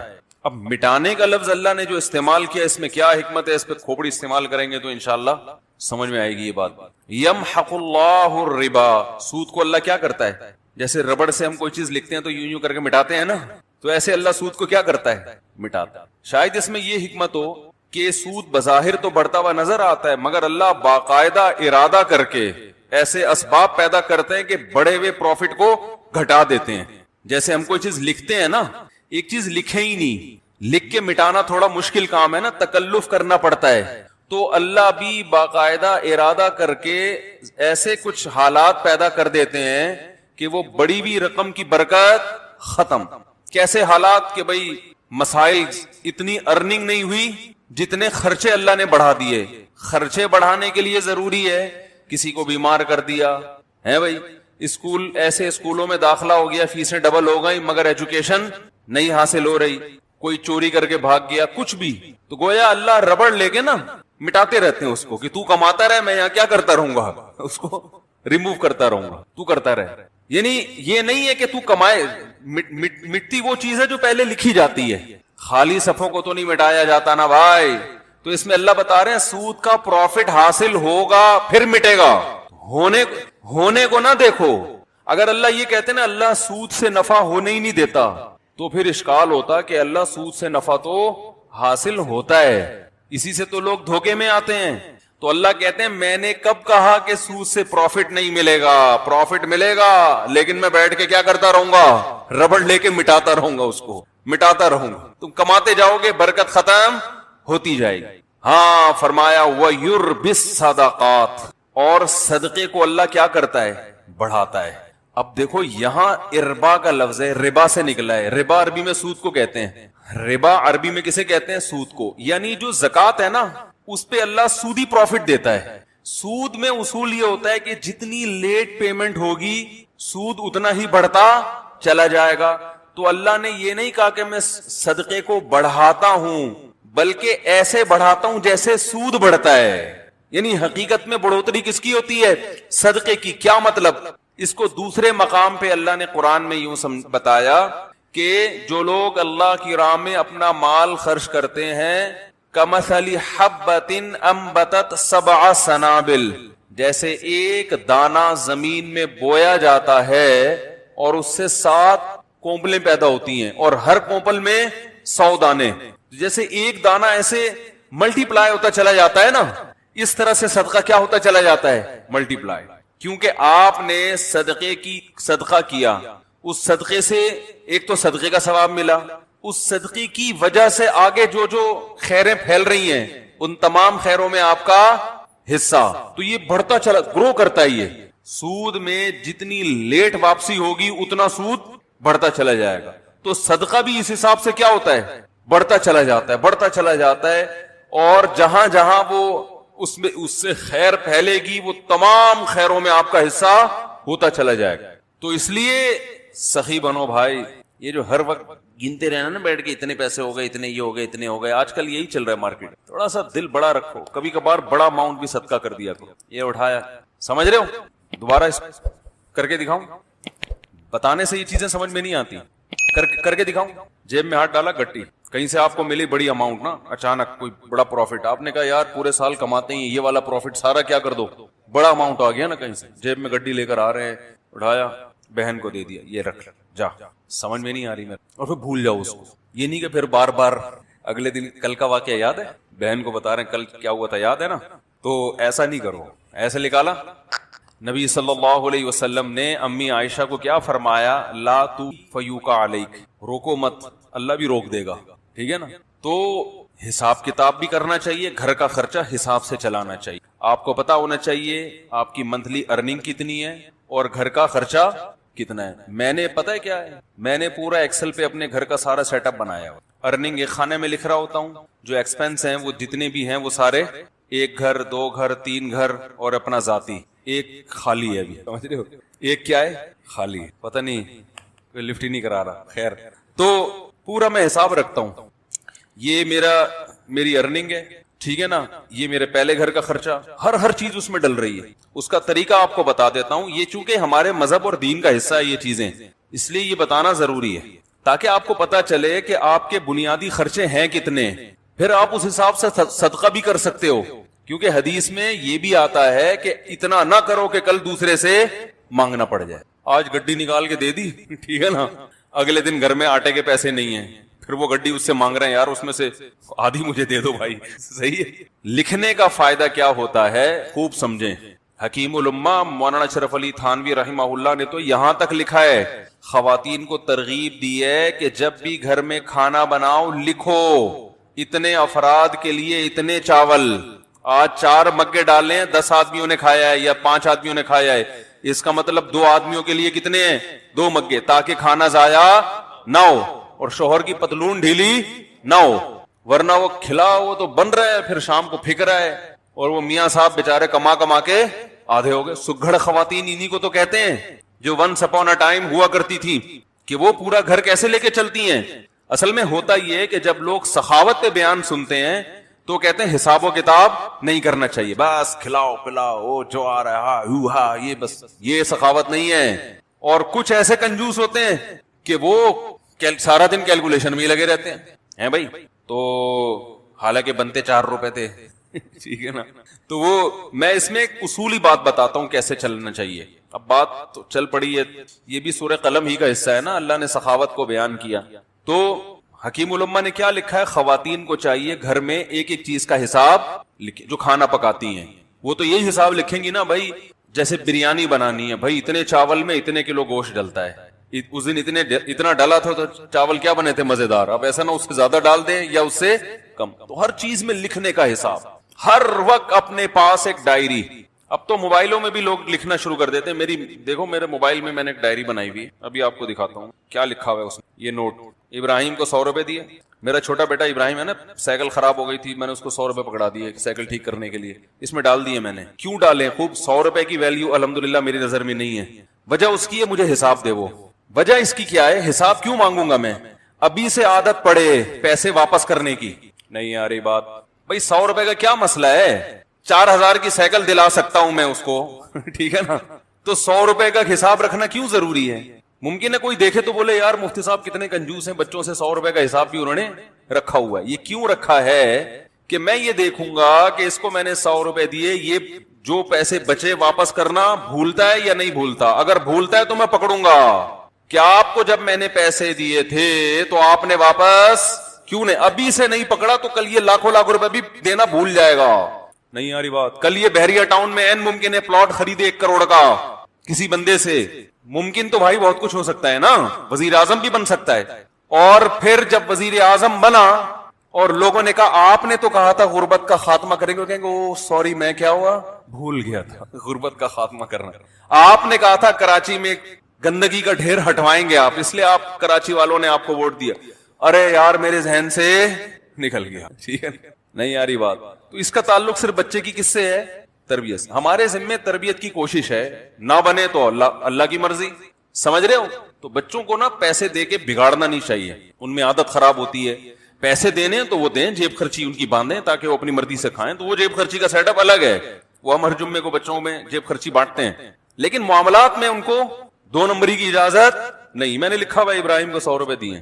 اب میں یہ نوٹ کروں گا کہ یہ 100 روپے کا مجھے حساب دیتا ہے یا بھول جاتا ہے. ابھی لکھنے کی کیا ضرورت ہے, دماغ میں کیوں نہیں رکھا بھائی. دماغ کو مفید کاموں کے لیے رکھو. 100 روپے کے لیے دماغ کو فالتو میں مت کھپاؤ بھائی.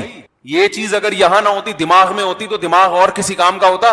یہ بیان کرتا میں یہاں بیٹھ کے, ہر وقت دماغ میں یہی یاد رکھنا, اس کو 100 روپے دیے, اس کو 50 روپے دیے, اس کو 1 لاکھ روپے دیے, اس کو یہ دماغ میں. دماغ سے چیز اٹھا کے کہاں لے کے جاؤ, ڈائری میں. حضرت حکیم الامہ مولانا اشرف علی تھانوی رحمہ اللہ تعالی, یہ مجدد تھے اپنے دور کے, ایسے خاندانی آدمی تھے. یہ ذکر کرتے ہوئے جا رہے تھے. ان کا معمول تھا فجر کے بعد ذکر کرنے کا, تو چہل قدمی بھی کرتے تھے تاکہ واکنگ ہو جائے فجر کے بعد, اور ذکر بھی. تو ایک دم رکے, جیب سے ڈائری نکالی, قلم سے, قلم ان کے یہاں رہتا تھا ہر وقت کان پہ, فوراً کچھ لکھا اور ڈائری جیب میں. کسی نے پوچھا حضرت آپ ذکر کر رہے تھے, یہ ابھی بعد میں لکھ لیتے یہ؟ انہوں نے کہا نہیں, میرا دماغ اللہ کی طرف ہے. ذہن میں خیال آیا, اگر میں ڈائری پہ نقل نہ کرتا نا تو وہ خیال مجھے محفوظ رکھنے کے لیے بار بار دماغ کہاں جاتا, اسی خیال کی طرف, تو وہ مجھے ذکر سے بھی غافل کرتا. وہ چیز دماغ سے کہاں آ گئی, ڈائری میں, اب جیب میں. اب دوبارہ ذکر توجہ کے ساتھ. اب یہ ڈائری کی ٹینشن ہو گئی ہے, اب یہ اپنی ٹینشن کیا ہو گیا بھائی. ایسی خاندانی چیزیں ہیں یار, یہ تو زندگی میں کامیابی کے اصول ہیں اللہ کے بندو. ہمارے پاس کسی کے پاس بھی کوئی ڈائری نہیں ہوتی. لاکھوں کروڑوں کے بزنس دماغ میں چل رہے ہوتے ہیں. وسیم کباڑیے سے 1 لاکھ روپے لینا ہے, سلیم گولے گنڈے والے کو 20 لاکھ روپے دینے ہیں, ٹھیک ہے نا. سب دماغ کچومبڑ بنا ہوا ہے دماغ کا, کچرا کنڈی بنا ہوا ہے دماغ. کچرا کنڈی بنا ہوا ہے کہ نہیں بنا ہوا؟ اتنی فکریں اب کیا کیا کھوپڑا ہی ہے کیا ہے, اس کو یہ کرنا ہے, اسے یہ کرو, پھر بھول گیا, جو بات ہو بھول گیا, ہر چیز بھول رہا ہے. تو مجھے کہتے ہیں بیان کے دوران بھول جاتے ہیں کیا ٹاپک چل رہا تھا. تو آپ جو چیزیں بھول رہے ہیں نا وہ زیادہ خطرناک ہے. آگے کیا لکھا ہوا ہے؟ پھل, وہ اس کی قیمت لکھی ہوئی ہے. اب یہ نہیں کہ پوری ڈیٹیل کے ساتھ ایک ایک چیز, ایسا نہیں, اشارے. یہ اشارے اس لیے کہ رات کو 24 گھنٹے میں ایک ٹائم جو ہے نا, یہ سب چیزیں ایکسل میں چلی جائیں گی. کہاں چلی جائیں گی؟ سب جو یاداشتیں ہیں, جب سے 100 روپے تو نہیں جائیں گے, یہ تو ایک یاداشت ہے نا کہ اس نے حساب دیا کہ یہ ادھر ہی رہے گا. باقی جتنے خرچے آج ہوئے وہ سارے کہاں چلے جائیں گے؟ وہ آفس کا جو سافٹ ویئر آتا ہے نا خرچوں کا, 1 گھر 2 3 4 جو بھی ہیں, اللہ توفیق دے, تو وہ سب اس میں ڈال دیے. اس سے کیا ہوتا ہے بھائی؟ بدگمانی سے انسان بچتا ہے. علماء کہتے ہیں کہ بدگمانی کا موقع فراہم, بولو بھائی, مت کرو. کیسے؟ ہم جب حضرت کے پاس گئے نا, حضرت مفتی رشید احمد صاحب کے پاس, تو حضرت فرمایا کرتے تھے رات کو جو پیسے ہیں نا آپ کے, وہ لاکر میں رکھیں. کسی طالب علم کو بٹوا نکال کے اپنے سرہانے پہ رکھنے کی اجازت نہیں ہے. کیوں؟ اگر چوری ہو گیا یا گم گیا, شبہ ہوگا ساتھ والے پر, شیطان کو موقع مل جائے گا اپنے ساتھی کے خلاف بدگمان کرنے کا. حالانکہ عین ممکن ہے ساتھ والے نے چوری نہ کیا ہو, باہر سے کوئی چور آ جاؤ, کوئی بندہ آیا ہو لے کے چلا گیا ہو, لیکن یہ وضاحتیں کون کرتا پھرے گا بعد میں؟ فوراً دماغ میں کیا آئے گا؟ اس نے کیا. یہ بھی ممکن ہے اس نے کیا بھی ہو. تو فرمایا کرتے تھے کہ بدگمانی کے مواقع سے بچنا ضروری. تو لکھنے کا فائدہ یہ ہوتا ہے کہ ایک تو بدگمانی سے انسان بچتا ہے. سمجھ رہے ہو؟ آپ کی بیگم نے کوئی سوٹ خریدا 5000 روپے کا, ہمارا تو میرا اپنا حساب ایسا, میں دماغ میں کچھ رکھتا ہی نہیں ہوں. مجھے تو پتہ ہی نہیں ہوتا کہ ابھی خریدا تھا تو کل خریدا تھا کہ نہیں خریدا تھا. ساری چیزیں کہاں جا رہی ہیں؟ لیپ ٹاپ. تو اب اگر کبھی اختلاف ہوگا تو کل لیا تھا پرسوں لیا تھا, تو لیپ ٹاپ سے پوچھ کے بتاتا ہوں میں, ٹھیک ہے نا. کس سے پوچھ کے بتاتا ہوں؟ لیپ ٹاپ بتائے گا کہ پچھلی عید پہ کتنا خرچہ ہوا تھا, اس عید پہ. ایک چیز تمیز سے لے آئے نا ہر چیز, بھائی عید پہ اتنے. اب میری لوگ کہتے ہیں نا اتنے گھر کیسے چلا رہے ہو, جیسے کمپنی چلتی ہے نا ہم ایسے چلا رہے ہیں. کمپنی کا ایک نظام ہوتا ہے نا, سسٹم ہوتا ہے. مجھے عید پہ شاپنگ میرے لیے سب سے آسان ہے, آپ لوگ کے لیے ایک گھر کے لیے مشکل ہوگی, کیونکہ مجھے پتا ہے پچھلی دفعہ عید پہ کتنے خرچ ہوئے تھے.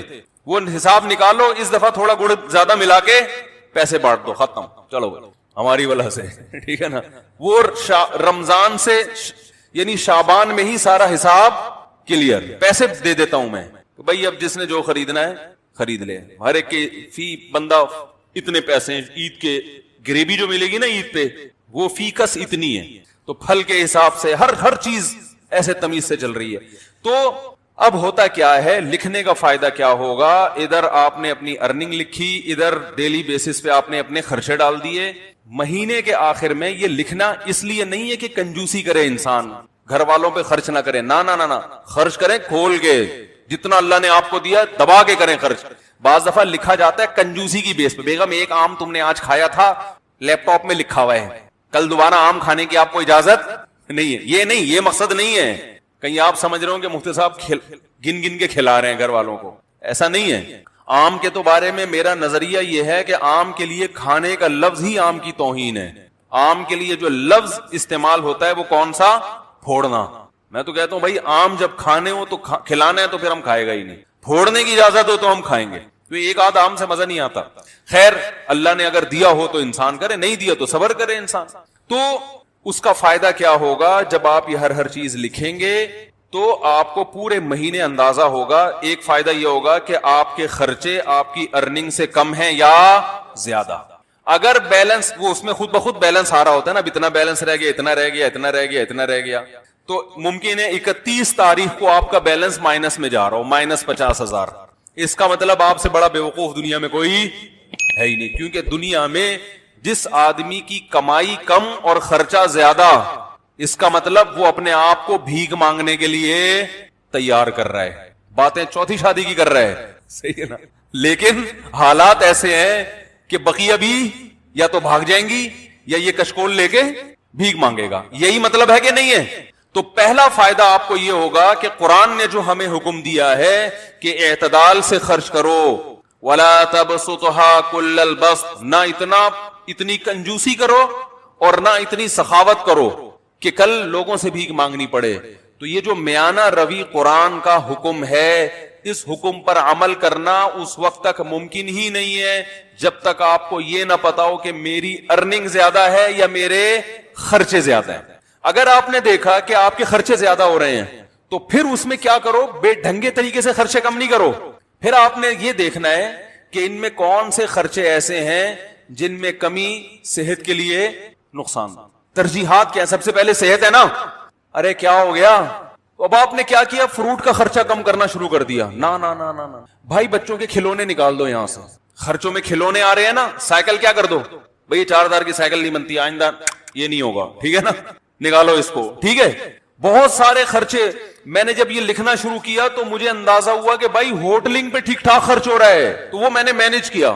ہوٹلنگ نہیں نکلنے لونڈے لپاڑوں کے ساتھ، ہمارے بھی ہم دوست ہیں وہ نکل گئے وہاں جا کے کھا رہے ہیں، ادھر شنواری پہ کبھی بکرے کے وہ چانپے پھوڑ رہے ہیں، کبھی دیکھا بھائی وہ ٹھیک ٹھاک آ رہا ہے، چانپے وہاں پہ جو ہے نا یہ ٹھیک ٹھاک خرچہ تو میرا کہاں نکل رہا ہے۔ تو اگر آپ کے خرچے زیادہ ہوں تو آپ نے سب سے پہلے کس پہ کنٹرول کرنا ہے، ہوٹلنگ کو، بھائی یہ کم کرو۔ سمجھ میں نہیں آ رہی تو میں گھر چلا جاتا ہوں، بھائی اس کو کیا کرنا ہے، کم کرنا ہے، یہ نکالو، چائے گٹکا نکالو، سگریٹ نکالو۔ بہت سارے خرچے ایسے ہوں گے جو آپ کو اندازہ ہوگا کہ فالتو کے ہیں مگر ان پہ خرچ بہت زیادہ ہو رہا ہے۔ تو پہلا فائدہ یہ ہوگا کہ آپ مستقبل کے لیے بھیک مانگنے سے بچ جاؤ، اور گھر والوں پہ سختی بھی کرنی پڑے گی، بیگم دیکھ لو تمہارے سامنے ہے یہ خرچہ ہے، اور انڈے پراٹھے دیکھو یہ آ رہا ہے، ٹھیک ہے، اب تم بتاؤ میں کہاں سے لے کر آؤں یہ۔ تو گھر والی سمجھدار ہوگی تو مان جائے گی، بھائی ٹھیک ہے تھوڑا کنٹرول میں کرو اس کو۔ تو گھر والوں سے مشورہ کرو، بتاؤ کیسے کنٹرول کریں اس کو، مشورے کے بغیر کرو گے تو وہ خرچہ کنٹرول میں آ جائے گا، بیگم کنٹرول سے باہر نکل جائے گی۔ اس کو بٹھاؤ، بولو آپ کے سامنے ہی ہے، دیکھ لو بھائی، تو آپ بتاؤ نا اب اس کو کیسے کنٹرول کریں، مل جل کے کچھ کرتے ہیں تو کون سے خرچے کم کریں، آپ بتاؤ۔ اگر عید پہ اتنی شاپنگ ہم ہر سال کرتے رہے تو بیگم یہ تو مسئلہ کیا ہو جائے گا، تھوڑا عید کو کم کر لو۔ تو بہت سارے، یعنی آپ کے سامنے ہر چیز موجود ہوگی، ہر چیز کا نا میرے یہاں کھانا بنا ہوا ہے، کھانا، گوشت پہ اتنا خرچ ہوا، دودھ پہ اتنا خرچ ہوا، انڈوں پہ اتنا خرچ ہوا، سبزی پہ اتنا، ایک ایک چیز ریٹرن میں موجود ہے الحمدللہ۔ تو اب اچھا، پہلا فائدہ۔ دوسرا فائدہ، اگر آپ نے دیکھا کہ آپ کے خرچہ آپ کی سیلری سے کم ہے، الحمدللہ مینج ہو رہا ہے، بھیک مانگنے کی ضرورت نہیں پڑے گی، تو دوسرا فائدہ آپ کو اس سے یہ ہوگا کہ آپ کو اندازہ ہو جائے گا کہ یار میری سیلری مثال کے طور پر 50,000 ہے، 1,00,000 ہے، میرے خرچے 99,000 ہو رہے ہیں، لیکن یہ جو 99,000 میرا خرچہ ہو رہا ہے اس میں 25% تو اس فالتو کام پہ خرچ ہو رہا ہے، سمجھ رہے ہیں؟ تو میں اس کو بچا کے ماہانہ 25,000 روپے بچا سکتا، اس 25,000 میں جائز کمیٹی ڈال سکتا ہوں، اس 25,000 کا ہر مہینے گولڈ خرید سکتا ہوں، بہت کچھ ہو سکتا ہے نا بھائی۔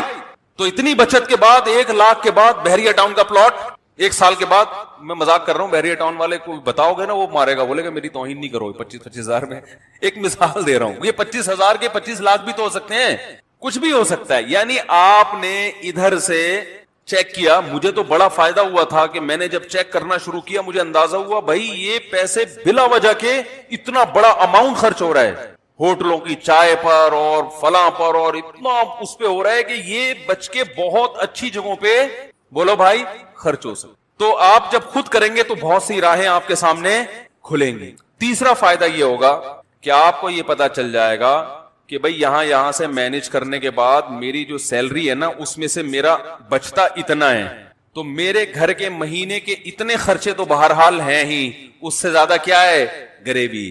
اب صدقات و خیرات میں آپ کو کیا ہو جائے گی آسانی۔ اس میں ایک کام اور کرو، ہم میں چونکہ توکل کم ہے تو آپ اتنا اماؤنٹ جمع کرو گولڈ کی شکل میں کہ آج آپ کی تنخواہ اگر چھوٹ جاتی ہے، آپ کو جاب سے نکال دیا جاتا ہے، تو گولڈ کی شکل میں آپ کے پاس 1 سال کا راشن، بولو بھائی، مثلا آپ نے وہاں کیلکولیشن کیا، آپ نے اندازہ لگایا کہ میرا ماہانہ خرچہ 1,00,000 ہے، ایک مثال دے رہا ہوں، ایک نارمل ایک فیملی والے 1-2 بچوں کے ساتھ 1,00,000 بہت اچھے طریقے سے ہو جاتا ہے، اندازہ لگا لیا جی میرا ماہانہ خرچہ کتنا ہے 1,00,000۔ تو آپ نے ایک ہدف بنایا کہ یار میں نے 12 لاکھ روپے جمع کرنے ہیں، اتنا جمع کرنا نا کہ آج اگر جاب چھوٹ جاتی ہے تو کسی کے سامنے ہاتھ نہ پھیلانا پڑے.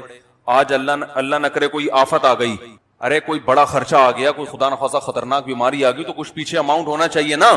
تو وہ کتنا اماؤنٹ ہونا چاہیے؟ اگر آپ ضرورتوں کو دیکھو گے تو وہ زرداری کے پاس جتنا اماؤنٹ ہے پھر وہ بھی کم ہے, کیونکہ ہو تو کچھ بھی سکتا ہے. اور بالکل ہی زیرو پہ رہو گے تو یہ بھی غلط ہے, یار اتنا بھی نہیں, کچھ تو انسان کے پاس بیک میں ہونا چاہیے. تو ہم نے علماء سے سنا ہے کہ ایک سال کی جیب خرچی پیچھے ہونی چاہیے اس زمانے میں, خاص طور پہ جب توکل کی کیا ہے کمی. اور اگر آپ میں توکل ہوگا تو آپ کے بیوی بچوں میں توکل ہو, یہ ضروری نہیں. آپ نے تو کہا کچھ بھی نہیں, اللہ کھلائے گا, بیگم کہ جب بھوک لگے گی نا تو ممکن ہے آپ توکل کرو, بیگم توکل نہ کرے. پھر وہ جب چترال لگائے گی تو پھر آپ ہمیں فون کریں گے, یار یہ آپ نے توکل پہ بیان کیا تھا. تو بھائی آپ کو سمجھ میں آیا, اس کو سمجھ میں آیا ہی نہیں. وہی کتے والی مثال ذہن میں رکھ لیں, وہ کتا بھونک رہا تھا تو کسی نے کہا بھونکنے والے کتے کاٹتے نہیں. اس نے کہا پتہ نہیں یہ مثال میں نے تو سنی ہے, کتے نے بھی سنی ہے کہ نہیں سنی ہے کہ بھونکنے والے کتے کاٹتے نہیں. کتے کو پتہ نہیں, یہ پتا ہے کہ نہیں پتا. تو اب سمجھیں بات کو, آپ کے پاس جو اماؤنٹ بچے گا اس میں آپ کو اندازہ ہو جائے گا آپ کتنا صدقات و خیرات کر سکتے. ٹھیک ہے نا. اچھا, آپ نے ایک سال کا جس کی 1 لاکھ روپے ماہانہ خرچہ ہے نا, وہ 12 لاکھ جمع کر لے. اور 12 لاکھ کیش کی شکل میں نہیں, گولڈ کی شکل میں, کیونکہ وہ کیش تو ایسے دڑام سے گرتا ہے, وہ تو ڈی ویلیو ہو رہا ہے نا. گولڈ لے کے رکھ لے, لاکر میں ڈال دیا کہ بھائی یہ بس رکھ دیا میں نے. اس سے دماغ کیا ہو جائے گا, بے فکر. کبھی شیطان ڈرائے کہ ابے یہ ہو گیا تو کیا ہوگا, یہ ہو گیا, بولے ہیں بھائی لاکر میں 12 لاکھ کا گولڈ پڑا ہوا ہے, اور وہ گولڈ کی ویلیو بھی کیا ہو رہی ہے, بڑھ رہی ہے. یہ پلاٹ بھی لے سکتے ہیں, لیکن پلاٹ میں پھر 10 ٹینشنیں ہیں. اس میں یہ خطرہ ہوتا ہے, پلاٹ ویسے 12 لاکھ کا آتا بھی نہیں ہے, لیکن ایک خطرہ بھی ہوتا ہے نا کہ پتہ نہیں وہ اور ڈی ویلیو نہ ہو جائے. گولڈ ایک ایسی چیز ہے کہ ماہرین یہ کہتے ہیں یہ بہت بڑھتا نہیں ہے تو گرتا بھی نہیں ہے. سمجھ رہے ہیں, ایسا نہیں ہوتا کہ 1 لاکھ کا گولڈ 50,000 پہ آ جائے, ایسا آج تک ایسا ہوا نہیں ہے. تو ہوا بھی ہے تو 2 دن کے بعد پھر اوپر چڑھ جائے گا. تو اب کیا کرنا ہے آپ نے, آپ سمجھیں. اچھا, جب یہ 12 لاکھ کا گولڈ آپ جمع کر رہے تھے, یہ میں ایک اس آدمی کی بات کر رہا ہوں جس کا خرچہ 1 لاکھ ہے, جس کا 4 لاکھ ہے, پھر وہ 12 لاکھ نہیں, وہ پھر اسی حساب سے. یہ ہر آدمی کے لیے الگ الگ ہے. تو اب آپ نے جب وہ لاکر میں جمع کر دیا, اس جمع کرنے کے دوران بھی ہر مہینے کچھ نہ کچھ صدقہ کرنا ہے. یہ نہیں کہ 10 سال گولڈ جمع کرنے میں لگ گئے تو اس دوران آپ نے کبھی کوئی صدقہ کیا ہی نہیں ہے. لیکن وہ صدقہ تھوڑا تھوڑا ہوگا, کیونکہ ابھی آپ خود اسٹیبل نہیں ہوئے نا. وہ صدقہ ہوگا, وہ والا نہیں ہوگا جو گڈی نکالی, یہ ابھی میں آ رہا ہوں اس طرف, یہ کب کرنا ہے آپ نے. وہ آپ نے کہ بھائی میں پہلے بچوں کے لیے ایک جمع تو کر لوں نا کہ آج کچھ ہو گیا تو ٹھیک ہے. اب آپ نے کیا کرنا ہے کہ جیسے ہی آپ جو ہے نا تھوڑا تھوڑا ہر مہینے کرتے رہے, جب یہ بھی آپ کے پاس 1 سال کا گولڈ جمع ہو گیا, اب آپ کو اندازہ ہو گیا بھائی میرا ماہانہ خرچہ اتنا ہے, ارننگ اتنی ہے. اب جو ارننگ سے زائد ہے وہ مجھے کلی اختیار ہے, جو مرضی کرو اس میں. کبھی وہ جتنی بچت ہے, کبھی بچوں کو گھما کے لے آؤ, اس میں مری کی سیر کرا کے لے, کبھی کیا سارا اٹھا کے کسی غریب کو دے دیا. اس دوران لاٹری بھی نکلتی ہے نا لوگوں کی, بھائی کاروبار میں اچانک بہت پروفٹ ہو گیا, تو کئی دفعہ بہت پروفٹ ہوا ہے, اس دفعہ کا سارا پروفٹ صدقہ. یہ ہے جو اسٹیج میں بیان کر رہا ہوں نا. بھائی قدر کر لو ان باتوں, بہت مشکل سے بہت زندگی گزرتی ہے, پھر آدمی یہ باتیں سیکھ. پھر جیسے آپ کے پروفٹ میں چھکے لگے تو صدقے میں بھی ایسے چھکے لگنے چاہیے. سمجھ رہے ہو, پروفٹ میں چھکے لگتے ہیں نا تاجروں کے, یا کبھی بونس مل گیا.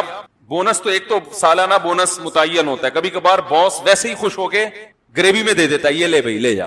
پھر ایسی گریویوں میں کبھی خود کھا لیا, کبھی ساری گریوی اٹھا کے کس کو دے دی, غریبوں میں بانٹ دی, ہدیہ دے دیا کسی کو, کسی غریب کو دے دیا, بہن کو دے دیا, بھائی کو دے دیا. ہمارے ہاں صدقے کے ساتھ جو ظلم ہو رہا ہے نا, دنیا میں کسی کے ساتھ اتنا ظلم کسی چیز کے ساتھ نہیں. ہر چیز میں چھکے لگاتے ہیں ہم. جتنا پروفٹ تھا بیٹے کے ولیمے پہ اڑا دیا, کرتے ہیں نا لوگ. جتنی کمائی تھی آدھی کمائی بیٹی کے جہیز پہ اڑا دی. ہوتا ہے کہ نہیں ہوتا؟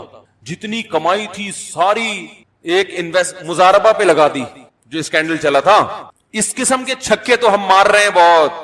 ایسا چھکا سامنے نہیں آتا کہ جتنی ارننگ ہوئی اٹھا کے ساری کس کو دے دی, غریب کو. یہ بہت کم ہوتا ہے. صحابہ میں یہ ہوتا تھا. ابو طلحہ انصاری رضی اللہ تعالی عنہ نبی صلی اللہ علیہ وسلم کے پاس آئے, عرض کیا یا رسول اللہ, مجھے اللہ نے قرآن میں جو آیت بیان فرمائی ہے کہ تم نیکی کی حقیقت کو اس وقت تک نہیں پہنچ سکتے جب تک محبوب چیز اللہ کی راہ میں صدقہ نہ کرو. یا رسول اللہ, مجھے سب سے محبوب میرا باغ ہے, پورا باغ صدقہ. تو یہ کیا ہے, چھکے ہیں. ٹھیک ہے نا, کرکٹ کے میدانوں میں چھکا لگانے سے سوائے تالیوں کے کچھ بھی حاصل نہیں ہوتا. اصل جو چوکے اور چھکے جس پر قیامت میں آپ کو اللہ کی طرف سے ٹرافی ملے گی نا, وہ یہ والے چھکے ہیں. ایک آخری بال پہ چھکا لگایا تھا نا جاوید میاں داد نے, ہم بھی چھوٹے تھے اس وقت, بہت 2-2 فٹ اچھل رہے تھے ہم بیڈ پہ نا, آخری بال پہ چھکا مارا تھا. تو اس وقت تو عقل نہیں تھی, اتنا خوش ہو رہے تھے جیسے پتہ نہیں کیا ہو گیا. شارجہ کب تھا, اس پہ جاوید میاں داد نے آخری بال پہ کیا لگا دیا تھا, مزہ بہت آیا, تو وہ کلابازیاں کھا رہے تھے. ٹھیک ہے, وہ بھی ایک چھکا تھا, قوم خوش ہوتی ہے جیت کے, لیکن بھائی آخرت میں اس چھکے کی اللہ کی نظر میں کوئی ویلیو. چھکا کسے کہتے ہیں, اچانک ایک دم بہت بڑا کام ہو گیا نا, تو یہ جو چھکے ہیں نا اچانک اٹھا کے اتنی بڑی رقم, ایسے چھکے صحابہ نے بہت لگائے ہیں, اور آج بھی لوگ اللہ والے لگاتے ہیں. اس قسم کے چھکے لگائے. ایک دم اٹھو کسی دن صبح بولو بیگم میرا میٹر شارٹ ہو گیا. میٹر شارٹ ہونے میں کیا ہوتا ہے, جو لوگوں کو قرضے دیے ہوئے نا وہ واپس لینا شروع کر دے. میٹر بھی اس طرح کا شارٹ, ایسا میٹر شارٹ نہیں ہو رہا کہ آج میرا میٹر شارٹ ہے بس دائیں ہاتھ سے دوں گا بائیں کو بھی پتا نہیں چلے گا, اور اتنا اٹھا. عرب کرتے ہیں آج بھی ایسے. ہمارے جو رشتے دار سعودیہ میں رہے وہ کہتے ہیں ہم نے عربوں کو دیکھا ہے, ایسے نوٹوں کی گڈی جیب میں ہوگی ریالوں کی, وہ ہیں بھی ریال بھی ہیں, ریال تو ویسے ہی مہنگا ہوتا ہے. کہ کوئی فقیر آیا, وہ تو کچھ زیادہ ہی مبالغہ کرتے ہیں, تحقیق بھی نہیں کرتے کہ یہ جو ہے مستحق بھی ہے یا نہیں. ایسے گڈی اٹھائی, ایسے پکڑا دی, اس کو گنی نہیں رہے جیب میں کتنے. ایسے بہت عربوں کے آج بھی واقعات ہیں, بہت سخاوت ہے. تو آپ ان لوگوں کو بھول جائیں گے عربوں کی سخاوت. اگر پتہ نہیں یہ جو کہتے ہیں نا لوگ, وہ مائکروسافٹ کا وہ کون ہے, اس نے اتنے بل گیٹس, اس نے یہ اسپتال بنا دیے, یہ جتنا پیسہ عربوں کے پاس ہے اس حساب سے جو ان میں سخاوت ہے اس کا آج بھی کوئی مقابلہ نہیں کر سکتا. اور ان کے سارے سخی ہائی لائٹ نہیں ہوتے, چھپا کے بہت کرتے ہیں. وہ جتنا دکھا کے کرتے ہیں اس سے زیادہ چھپا کے کرتے ہیں. جو عرب کے اصل کلچر میں رہا ہے نا, جو اصل عربوں میں, وہ عربوں کی تعریف کرتا ہے. جو اصل عربوں میں, ایک تو یہ جو نظر آتے ہیں نا یہ بہت سے ان میں اصل ہیں بھی نہیں. یتیم ہونا, کوئی یتیم ہو جائے اس کو کھلا کھلا کے بگاڑ دیتے ہیں. یتیم ہو جائے نا کوئی اس کلچر میں, تو ہر آدمی چاہتا ہے میں اس پہ اتنا خرچ کرتے ہیں, شو روم سے نئی نئی گاڑیاں خرید کے اس کو دے دیتے ہیں, وہ بگڑ جاتا ہے. ایسی سخاوت ہے. ہمارے یہاں یتیم بیچارہ کیسے دھکے کھاتا ہے. ہمارے ہاں سب سے بڑا سخی وہ ہے, گاڑی جا رہی ہے وائپر پہ کسی نے صاف کر دیا تو 5 روپے اس کو پکڑا دیا, یہ سمجھا جاتا ہے. باقی الحمدللہ ہمارے یہاں بھی بڑے بڑے سخی موجود ہیں, اور غیروں سے بہرحال پھر بھی ہم بہت اچھے ہیں. ابھی یہ کورونا وائرس میں جب یہ راشن کی تقسیم کا عمل آیا نا, تو ہمیں اندازہ ہوا کہ بھائی لوگوں میں اللہ نے بڑا جذبہ رکھا ہے بھائی, ہماری قوم میں بھی, اور بہت خرچ کرنے کا جذبہ. خیر, اب میں جلدی سے اپنی بات کو آگے لے کے چلتا ہوں. تو یہ سمجھ میں آ گیا کہ اپنے ہر خرچہ کیا کرنا ہے, ڈائری لے کے لکھنا ہے, اور شام کو اس کو لیپ ٹاپ میں ڈال دینا ہے. اس سے 3 فائدے ہوں گے. بچت کتنی ہے آپ کی, سخاوت کتنی افورڈ کر سکتے ہیں, کتنی افورڈ نہیں کر سکتے, اور ضرورت کتنی ہے آپ کو. اس کے بعد پھر دماغ فریش کہ یار میری ضرورتیں اللہ کیا کر رہا ہے, بس اتنی میری ضرورت ہے.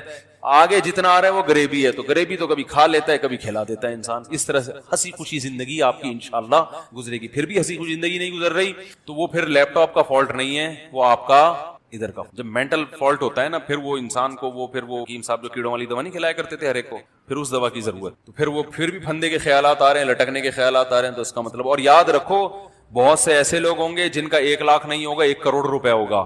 بہت سے ایسے بھی ہیں جن کا ماہانہ خرچہ 5000 روپے ہوگا. تو ہر طرح کے لوگ ہیں نا دنیا میں, تو 5000 والے بھی ہیں, 10,000 والے بھی ہیں. تو ہر آدمی کا حساب ضرور لکھے, اسے پتا ہو کہ میں مائنس میں جا رہا ہوں, پلس میں جا رہا ہوں, مائنس میں جا رہا ہوں, تو اس کو کم کیسے کرنا ہے. تو یہ باغ والوں کا اللہ نے واقعہ بیان کیا. وہ تو پلس میں جا رہے تھے نا, پورا باغ کٹے گا, تو پلس میں جا کے بھی کہہ رہے ہیں غریب قریب میں نہیں آنا چاہیے. اللہ نے کہا ایسی, ان کا سارا باغ الڑ دیا اللہ تعالیٰ نے, سب تباہ و برباد کر دیا. تو آگے اللہ نے فرمایا ان للمتقین عند ربهم جنات النعیم.